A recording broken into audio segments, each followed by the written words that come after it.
Thank you, Brian. Thank you, Mr. Kaplowitz and Mr. Ball, for being here. Mr. Kaplowitz, the latest polls show that voters are very dissatisfied with what's going on across the board in government, whether you talk about Westchester County, Albany, or Washington.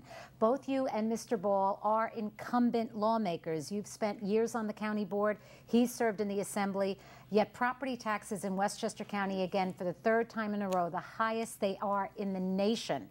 If you go to Albany particularly, you're going to try to change things. You're going to try to control tax rates. What specifically would you do, and why should the voters send an incumbent to re-elect any incumbent at this point? Because I know that property taxes are job one. I know that 80% of the property taxes are school and town or city, not county. But I also know how to find the relief, and I know what the problem is. The problem is Albany. The reason that all the counties around here, Putnam and Dutchess and Rockland and Nassau and Suffolk, are all in the top 10, top 20 list is not because of the respective governments in those areas. It's because Albany has forced the local communities to do things, mandates, without the dollars in which to do them. So going through the budget, I can release county property taxes by 35% by pulling Medicaid back to the state, an unfunded mandate. At the same time, I understand that we can't have the mandates from the education department, that big building up in Albany that continues to require expenses on behalf of the local schools without the money to make it happen. I have a pension reform situation and a proposal that will save $2.2 billion over the next 3 years, will be the check to provide the solution to all the local governments. We get abuse of overtime out of the pension calculation, and we turn all new employees into a 401k plan. Health insurance is the second major driver, but pensions are the major driver. I, as a certified financial planner and as a county legislator, pour through lines of budgets, find savings. We found savings on overtime. We found savings on cars, personnel, health care. The Westchester Medical Center is a zero subsidy and alive today. We have a lot of work to do, and the counties have done a good job, but Albany is where the problem is. This gentleman has been there for 4 years. He's the state legislative incumbent. He has voted not to provide us the assistance that we need. Thank you, Mr. Kaplowitz. Mr. Ball, you get 90 seconds, the same amount of time for a rebuttal on property taxes. Yeah, absolutely. I mean, and there he goes again. This is the reality. This is the budget. Under his term, he became chairman here, and as he voted to rubber stamp spending and tax increases, Westchester County became the highest tax county in the United States of America, probably the galaxy. This is the Sheldon Silver of Westchester and White Plains. You were in a position to cut taxes, you increased them. You were in a position to cut spending, you increased it. He rubber stamped Andy Spano's budgets in 2000, 2004, 2005, 2006, 2008, 2008, and 2009, and then in 2010 he says, well, I'm a fiscal conservative. We have to cap property taxes. If he was serious about capping property taxes, he'd fight to do it at the local level. We need to eliminate the unfunded mandates, not rubber stamp $60 million unfunded mandates from the federal government, that low-income federal that he rubber stamped. We have to fight to freeze school tax for our seniors who are being taxed out of their homes. And at the end of the day, our records are very clear. Sure, I was in Albany, but I've been fighting against the tax increases. I've been fighting against the government spending.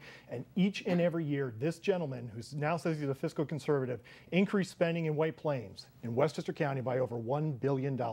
As the Sheldon Silver of Westchester County, he was in a position to do something about it. Under his reign, property taxes increased by 42%, and he blames it on the state government. You know, there are unfunded mandates from the federal government, too. And if he ever went to the state government, he'd be saying, well, I have to increase your taxes. It's the federal government's fault. It's time to take responsibility, fight against excessive waste in government, fight against the overtaxation. He was in a position to do that as chairman of the Budget and Appropriations Committee. He didn't do it. He did the reverse. I will fight tooth and nail to cap property taxes, free school tax for seniors, and finally move away from a property value model to an income model. Thank you, Mr. Ball. Ms. Rose, you have a follow-up question now that will be for Mr. Kaplowitz only. He gets 30 seconds to respond. Mr. Kaplowitz, you are a Democrat, and to the point that Mr. Ball made in his opening statements, the Democrats have controlled the state Senate the last few years, and some would argue really made a mess of things in the last budget process. So if you get elected and you go to Albany in January, what do you do to change that? First of all, the Ball campaign used misleading statements found by the League of Women Voters Fair campaign practice. He's entitled to his own opinion. Yep. He's not entitled to his own facts. You go again. What we've done, sir, what we've done here in Westchester County is a model for those around the state to recognize that Albany is the problem. When he votes for the largest tax increase in the history of New York State and against Star Program Tice, that's not helpful. That's an absolute lie. Nassau County, you'll get your time. If Mr. Ball goes up to Albany, he's going to be with Mr. Skelos as leader. Nassau County, he is the legislator who will then be the majority leader. That gentleman will pervert things to Nassau's benefit, not ours in Westchester. There will be plenty of time for both of you to make your points. Our next question is going to come from Bruce Apar from the North County News, and it will be for Greg Ball. Thank you, Brian. Assemblyman Ball, right up there as a pain point for families today with property taxes is the unemployment rate. Yep. And so let's talk about job creation. What do you feel should be the role of government in job creation? Should government play a instrumental role, or at the other extreme, should government get out of the way and let businesses do what they need to do to create jobs? You know, so be very clear. I voted against 180 tax increases. The tax increase that my opponent continues, and I'll say it, lie about, is a circuit breaker. I voted for comprehensive school tax reform in the form of a circuit breaker. It provided tax relief for over 95% of the people in my district. It moves from a property value model to an income model. And on the record, again and again, he'll do it here, he'll say that he would support it as well. This is why people hate politics. What does New York State government have to do to create jobs? Get out of the way. New York State government is not the solution. It is the problem. New York State government has become the problem. We have to repeal the MTA payroll tax, which will never happen if we send them a majority in the state Senate, because they like that MTA payroll tax. Regardless of who's best looking and who you like better up on the stage, the only way to repeal that MTA payroll tax is to have a Republican majority in the state Senate. We have to slash payroll taxes on small business owners, slash the fees and the regulations that are killing our small business owners, and actually provide direct incentives for small business owners to hire individuals who are currently on unemployment. Small business owners come to me every day and they don't ask, Greg, we need the government. They say, Greg, make the government stop attacking us, stop squeezing us. We are squeezing the goose that is laying the golden egg, which is small business. My opponent talks about a temporary tax credit of $5,000. Any small business owner in their right mind will tell you that they're not going to hire on a $5,000 temporary tax credit. That's a politician thinking they're more important than they are. Westchester County has an openly inhospitable business climate created by the chairman, the Sheldon Silver, Tax Hike Mike. Thank you, Mr. Ball. Mr. Kaplowitz, you have 90 seconds on the same question, job creation and government's role. Job creation, absolutely critical. I am a small business owner. I create jobs. That's what I do. The MTA tax is absolutely a job killer, and I will lead the Hudson Valley in turning back the MTA tax. And we need to find a revenue source and a fairness for the MTA. We need to get rid of pension abuse. We need to get rid of overtime abuse. That's how we go in and solve the MTA problem and get rid of this tax. It's absolutely critical. We have a clear distinction here. Greg has just answered it. No role for government whatsoever. Well, there is a role for government. For example, we need a new Tappan Zee Bridge. New Jersey has just said that they do not want the billions of dollars for the new 34th Street railway tunnel that they were wanting to build. We need the Tappan Zee Bridge here in Westchester County in the Hudson Valley for the 40th District in the state of New York. It will create 200,000 jobs. A $16 billion program will get the economy moving and will put people to work. At the same time, we need permanent tax credits, not part-time tax credits, not temporary credits, but for small business owners, that's where job creation occurs. I know that because that's the position I've been in. He is not. He is a career politician. I am a small business owner that has been in the real world for 26 years, and we need permanent job credits, tax credits to hire. We need the big capital projects such as the Tappan Zee Bridge to be able to bring in 200,000 jobs and to have a transit media. Whether it's articulated bus or commuter rail, it will spawn new economies. There's much the government can do, but so can private industry. We need to work together to make that happen. All right, thank you, sir. Now, Mr. Apar, you can ask for Greg Ball only. The response, 30 seconds. Yeah, Assemblyman Ball, I'd like to hear your response, actually, to what Legislator Kaplowitz is saying about job creation and that government should be involved. Yeah, I mean, and I just told you, we should actually cut taxes, cut the payroll tax, repeal the MTA payroll tax. You know, it's very funny he calls me a career politician. When I was serving in the United States military in the United States Air Force, my opponent was raising taxes in Westchester County. He's been in politics for 13 years. I was just elected. My own party has spent nearly $2 million against me because of my independent voice. Government has to get out of the way. The reality is the New York State government has grown to the point where the private sector now exists to fund the public sector, and it should be the reverse.